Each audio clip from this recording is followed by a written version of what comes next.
The Maroon elections initially scheduled for February 18 have been delayed.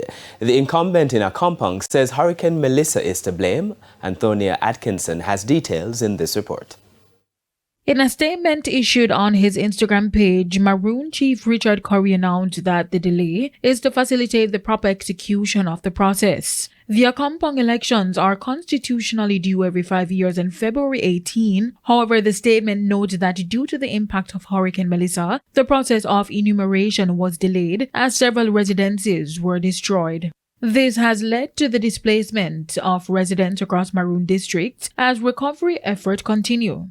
According to the Maroon Constitution, no election may be delayed for longer than 3 months beyond the due date. If the chief fails to call the election within the specified time, the date will be set by the Maroon Council based on a 2/3 majority vote. In the meantime, the deadline for candidates to contest the election has been extended to February 15. Persons aspiring to become chief must be residents of Accompong prior to the election and must be Maroon by birth. In 2021, Colonel Richard Curry defeated former Maroon Chief Ferren Williams. Curry polled 681 votes to Williams' 400, while former Colonel Meredith Rowe also lost his bid, receiving only 98 votes. The electorate consists of voters from 9 regions including Accompong Town, Whitehall, Cedar Spring, Elderslie, Garland, Aberdeen, and Windsor.